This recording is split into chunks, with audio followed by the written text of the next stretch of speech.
Hello viewers, एक बार फिर आपका स्वागत है एक्सप्लोरिंग जियोलॉजी यूट्यूब चैनल पे। और इस वीडियो में ओशिनोग्राफी की क्विज डिस्कस करेंगे और ये ओवरऑल हमारी क्विज नंबर 31 रहेगी। तो अच्छा खासा कलेक्शन आपके पास क्वेश्चंस का ये हो रहा है, तो इसको अच्छे से यूटिलाइज करना है। खास करके ऑब्जेक्टिव टाइप के एग्जाम की अगर आप प्रिपरेशन कर रहे हैं तो ये वीडियो सीरीज आपके लिए काफ़ी इंपॉर्टेंट रहती है।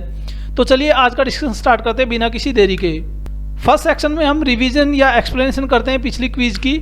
तो सबसे पहले पॉइंट में बात की गई थी कि जो सैलिनिटी है वो एक यूनिटलेस क्वांटिटी है। और यूनिटलेस किस लिए है? क्योंकि अगर हम डेफिनेशन देखें सैलिनिटी की तो बाय डेफिनेशन हम ये कहते हैं कि सैलिनिटी जो है, जो टोटल डिजोल्व्ड सॉलिड है 1000 ग्राम वाटर में, ठीक है, उसको हम सैलिनिटी बोलते हैं। तो जो टोटल डिजोल्व्ड सॉलिड है वो भी हम ग्राम में मेजर करते हैं, और जो वाटर का वेट लेते हैं हम 100 ग्राम वाटर लेते हैं तो ये भी ग्राम में है, तो इसलिए ये यूनिटलेस क्वांटिटी हो जाएगी। और इसको हम पार्ट पर 1000 में रिप्रेजेंट करते हैं, ठीक है। तो ये यूनिटलेस क्वांटिटी है बाय डेफिनेशन। अगर हम देखें ये आपको ध्यान रखना है। आगे ये बात की गई है कि जो सैलिनिटी है वो डायरेक्टली प्रोपोर्शनल होती है जो अमाउंट ऑफ क्लोरीन आयन उसमें देखने को मिलते हैं आपको सी वाटर में, ठीक है। अब क्लोरीन आयन के इक्विवेलेंट ये इसलिए होती है क्योंकि अगर हम देखें सैलिनिटी जो जब हम मेजर करते हैं तो उसमें हम ये देखते हैं कि जो वाटर है, सी वाटर है, उसको जब हम सिल्वर नाइट्रेट के साथ जब ट्रीट करते हैं तो उसमें हैलाइड के जो आपको देखने को मिलते हैं क्रिस्टल्स, तो हैलाइड के क्रिस्टल जितने प्रेसिपिटेट होते हैं उनको वेट किया जाता है और 100 ग्राम वाटर के साथ हम उसको फिर देखते हैं कितने उसमें पार्ट मिलते हैं हमें प्रेसिपिटेट की फॉर्म में, ठीक है, उसका वेट कितना है, ठीक है। तो ये क्लोरीन जो है वो मोस्ट अबंडेंट आयन आपको देखने को मिलता है सी वाटर में। तो इसलिए हम ये मान सकते हैं कि इसके डायरेक्टली प्रोपोर्शनल आपको देखने को मिलती है सैलिनिटी। और आजकल जो इसके नए मेथड हैं उसके अनुसार जो है कंडक्टिविटी के बेस पे भी हम सैलिनिटी को मेजर करते हैं, ठीक है। तो कंडक्टिविटी में भी जो आयंस होते हैं वो मेन रोल प्ले करते हैं। तो इसलिए इस तरीके से भी हम ये देखते हैं कि क्लोरीन आयन की कंसंट्रेशन जो होती है उसके इक्विवेलेंट आपको सैलिनिटी देखने को मिलती है। नेक्स्ट पॉइंट में ये बोला गया था कि जो सी वाटर में अगर हम देखें मैग्नीशियम जो है वो 3.7% आपको देखने को मिलता है। तो कि सी वाटर में अगर आप देखेंगे तो अलग अलग आयन, अलग अलग एलिमेंट आपको देखने को मिलेंगे, ठीक है। तो उन सब की कंसंट्रेशन जो है काफ़ी इंपॉर्टेंट रहती है आपके लिए अगर आप chemical composition of sea water देखें, ठीक है। कई बार डायरेक्ट कॉम्पिटिटिव एग्जाम में पूछा जा सकता है इस तरीके का क्वेश्चन कि क्लोरीन वहाँ पे कितना देखने को मिलता है, मैग्नीशियम कितना देखने को मिलता है, कैल्शियम कितना देखने को मिलता है। तो इन सब का आपको आइडिया रखना है, ठीक है। तो यहाँ पे मैग्नीशियम पर्टिकुलरली पूछा गया था, वो 3.7% आपको देखने को मिलता है। नेक्स्ट पॉइंट में ये बात की गई है कि जो टेम्परेचर है, एक ऐसा टेम्परेचर जिस पे वाटर आपको 3 फेज में देखने को मिले, मीन्स आइस, वाटर और वाटर वेपर की फॉर्म में देखने को मिले, और वो तीनों फेज अगर इक्विलिब्रियम में है तो उस पॉइंट को हम ट्रिपल पॉइंट बोलेंगे, ठीक है। इस तरीके की जो टर्म है कई बार क्वेश्चन की स्टेटमेंट में आपको देखने को मिल जाती है, ठीक है। तो इस तरीके की टर्मिनोलॉजी को आपको समझना जरूरी है ताकि आप स्टेटमेंट को अच्छे से समझ पाएं। और अगर हम देखें जो इसकी वैल्यू है 0.60 डिग्री सेल्सियस, ठीक है, ओशिनिक वाटर का जो ट्रिपल पॉइंट आपको देखने को मिलता है वो ये वैल्यू शो करता है। नेक्स्ट पॉइंट में ये बात की गई है कि जो सैलिनिटी है वो अगर आप लोकेशन वाइज देखें तो आपको मिड लैटिट्यूड पे मैक्सिमम देखने को मिलती है, और मिड लैटिट्यूड जो कि 23 to 66 डिग्री नॉर्दर्न और साउदर्न हेमिस्फीयर में आपको देखने को मिलते हैं, इस रेंज को मिड लैटिट्यूड बोलते हैं, ठीक है। और सैलिनिटी यहाँ पे हाईएस्ट क्यों होती है? इसका बेसिक रीजन ये भी होता है कि यहाँ पे इवेपोरेशन आपको ज़्यादा देखने को मिलता है और बारिश जो है वहाँ पे इतनी नहीं होती है। अगर एज कम्पेयर टू हम इक्वेटर देखें तो इक्वेटर पे प्रेसिपिटेशन तो ज़्यादा होता है लेकिन उतनी ही वहाँ पे बारिश भी होती है, रेन भी होती है, तो वो जो है उसके इफेक्ट को काउंटर अटैक करता है, और इस तरीके से हाईएस्ट सैलिनिटी आपको मिड लैटिट्यूड्स पे देखने को मिलती है। नेक्स्ट पॉइंट में ये बोला गया है कि अगर सैलिनिटी हम देखें अटलांटिक ओशियन की वो ज़्यादा है as compare to Pacific Ocean. Again ये भी थोड़ा सा एक यूनिक पॉइंट है। यूनिक पॉइंट इसलिए है क्योंकि अगर हम देखें अटलांटिक ओशियन में ज़्यादातर आपको रिवर वगैरह मिलती हुई नजर आएंगी, ठीक है, जो कि फ्रेश वाटर सोर्स होते हैं। तो इस हिसाब से अटलांटिक ओशियन की जो सैलिनिटी है वो कम होनी चाहिए, बट ये ज़्यादा पाई गई है as compare to Pacific Ocean. इसका रीज़न ये पाया गया है कि अगर हम देखें अटलांटिक ओशियन में जो इवेपोरेशन होता है तो वो इवेपोरेट होके जो फ्रेश वाटर है वो ट्रांसफर हो जाता है पैसिफिक ओशियन में, ठीक है। मीन्स उसका जो बारिश होती है वो पैसिफिक ओशियन में देखने को मिलती है, तो ये भी एक बड़ा रोल प्ले करता है, और यहाँ पे अटलांटिक ओशियन की जो सैलिनिटी है वो ज़्यादा देखने को मिलती है। नेक्स्ट पॉइंट में ये बात की गई है कि जो टेम्परेचर है, मीन टेम्परेचर अगर हम बात करें ओशनिक वाटर का, वो 3.5 डिग्री सेल्सियस है, ठीक है। और जो मीन सैलिनिटी है वो 34.7 या 35 भी हम कह सकते हैं, ठीक है। और यहाँ पे मीन टेम्परेचर की क्योंकि बात की जा रही है, तो मीन टेम्परेचर मतलब उसमें लोकेशन को हम अगर कंसिडर करें, अलग अलग लोकेशन पे आपको कहीं पे वार्म वाटर देखने को मिलेगा, कहीं पे कोल्ड वाटर देखने को मिलेगा, सरफेस पे आपको अलग टेम्परेचर देखने को मिलेगा, डेप्थ पे अलग टेम्परेचर में देखने को मिलेगा, ठीक है। तो उन सारे फैक्टर को हम मीन करते हुए, उनका एवरेज लेते हुए अगर हम देखें तो ये मीन टेम्परेचर आपको देखने को मिलता है ओशनिक वाटर में, ठीक है। और सैलिनिटी की वैल्यू भी काफ़ी इंपॉर्टेंट है, ये भी आपको ध्यान रखनी है। आगे बढ़ते हैं। अब नेक्स्ट जो क्वेश्चन है, नेक्स्ट पॉइंट में पाइक्नोक्लाइन के बारे में बात की गई थी। पाइक्नोक्लाइन जो है वो ओशनिक लेयर होती है जहाँ पे आपको डेंसिटी ग्रेडियंट जो है हाईएस्ट देखने को मिलता है। हाईएस्ट का मतलब यहाँ पे ये है कि जैसे हम डेप्थ पे जाते हैं तो सैलिनिटी आपको इंक्रीज करती हुई आपको नजर आती है, ठीक है। और पाइक्नोक्लाइन जो लेयर है उसमें ये मैक्सिमम इंक्रीज आपको देखने को मिलेगा, ठीक है। तो इसके बारे में आपको ध्यान रखना है।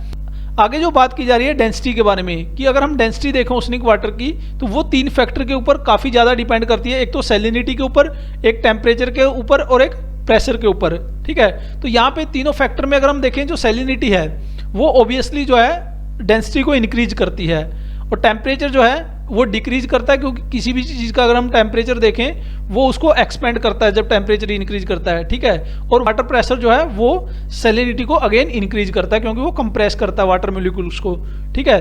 तो ये फैक्टर इंपॉर्टेंट रहते हैं डेंसिटी ऑफ ओशनिक वाटर में। आगे यह है कि अगर टिपिकल वैल्यू देखें हम डेंसिटी ऑफ ओशनिक वाटर की, तो वो 1027 kg पर मीटर क्यूब आपको देखने को मिलती है, ठीक है।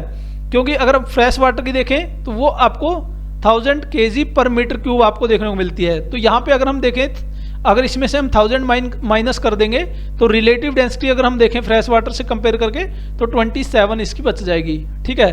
तो कई बार 27 की फॉर्म में भी, लास्ट 2 डिजिट की फॉर्म में भी इसको रिप्रेजेंट किया जाता है, तो इसको भी आपको ध्यान रखना है, ठीक है। तो ये एक्सप्लेनेशन थी प्रीवियस क्विज की। अब आगे बढ़ते हैं। आज हमारा जो सेक्शन सेकंड है इसमें हम ओशिनोग्राफी की क्विज नंबर 4 डिस्कस करेंगे। तो क्वेश्चन नंबर 31 to 40 हम डिस्कस करेंगे। और इसमें मैंने थोड़ा सा चेंज ये किया है कि जैसे आप क्विज देखेंगे, क्विज के बाद जो एक्सप्लेनेशन है वो भी मैंने आज उसमें डिस्कस की है, ठीक है। ये एक्सप्लेनेशन हम कंप्लीटली डिस्कस करके चलेंगे, क्योंकि कई बार ऐसा होता है कि वीडियो जो है काफ़ी टाइम बाद आती है, ठीक है। बहुत रेगुलर वीडियो नहीं आ पाती है एक सीरीज की, क्योंकि कई सीरीज एक साथ चलती हैं, ठीक है। तो उसके हिसाब से मुझे लगा कि ये पैटर्न जो है ज़्यादा बेटर रहेगा कि हम एक्सप्लेनेशन जो है साथ ही लेके चलें, ताकि आपको उतना वेट ना करना पड़े, ठीक है। तो आज जो क्विज रहेगी उसका एक्सप्लेनेशन भी इसके बाद आपको देखने को मिलेगा। तो सब क्विज के ऊपर नज़र डालते हैं। तो जो क्वेश्चन नंबर 31 है उसमें ये बोला गया है कि जो फ्रीजिंग टेम्परेचर है ओशनिक वाटर का वो कितना होता है, वो आपको बताना है। आगे एवरेज सैलिनिटी के बारे में बात की जा रही है। एवरेज सैलिनिटी जो रेड सी की है, ठीक है। रेड सी एक बहुत फेमस लोकेशन है, बहुत इंपॉर्टेंट लोकेशन है। यूजुअली इस पे क्वेश्चन पूछा जाता है, तो वहाँ की एवरेज सैलिनिटी आपको बतानी कितनी है। फिर एक और फेमस लोकेशन जो है जहाँ पे अबनॉर्मल सैलिनिटी देखने को मिलती है वो है डेड सी। तो डेड सी की वैल्यू भी आपको बतानी है, ठीक है, कितनी सैलिनिटी वहाँ पे देखने को मिलती है। आगे फॉर्मेशन ऑफ सी आइस की बात की जा रही है। जो सी आइस है वो सैलिनिटी को किस तरीके से इफेक्ट करता है, इंक्रीज करता है, डिक्रीज करता है, ठीक है। और इवेपोरेशन जो है किस तरीके से प्रभावित करता है, ये दोनों चीजें आपको ध्यान रखनी है और बतानी है यहाँ पे कमेंट में कि ये इंक्रीज करती है, डिक्रीज करती है, कौन सी इंक्रीज करती है, कौन सी डिक्रीज करती है। नेक्स्ट जो क्वेश्चन है 35, उसमें ये पूछा गया है कि अगर हम ये देखें कि टोटल अवेलेबल वाटर जो अर्थ पे है उसमें कितने % जो है एग्जिस्ट करता है स्ट्रीम्स और लेक्स की फॉर्म में, ठीक है, ये आपको बताना है। आगे बात की जा रही है कि वेलोसिटी ऑफ लाइट जो अगर हम देखें ओशनिक वाटर में वो कितनी होती है, ठीक है, मीटर पर सेकंड में। और जो रिफ्रैक्टिव इंडेक्स है वो कितना होता है, ठीक है। वेलोसिटी से रिलेटेड एक इंपॉर्टेंट पैरामीटर जो होता है रिफ्रैक्टिव इंडेक्स, तो उसके बारे में भी आपको बताना है कि वो कितना होता है। नेक्स्ट जो क्वेश्चन है 27, उसमें ये पूछा गया है कि अगर हम ये देखें जो कलर में चेंज आपको देखने को मिलेगा सी वाटर में वो किस वजह से होता है, क्या चीज़ उसके लिए रिस्पॉन्सिबल है।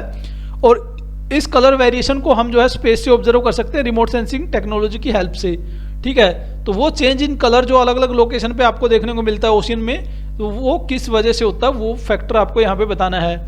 आगे ये पूछा गया है कि अगर हम देखें मोस्ट अबंडेंट कंस्टिट्यूएंट जो देखने को मिलता है स्ट्रीम वाटर में वो कौन सा है, ठीक है, जो कि वो सी वाटर में स्मॉल अमाउंट में देखने को मिलता है। नेक्स्ट क्वेश्चन इसके रिवर्स है कि आपको ये बताना है कि जो ओशनिक वाटर में मोस्ट अबंडेंट एलिमेंट है वो कौन सा है, ठीक है, जो कि कम देखने को मिलता है स्टीम में या रिवर्स में, ठीक है।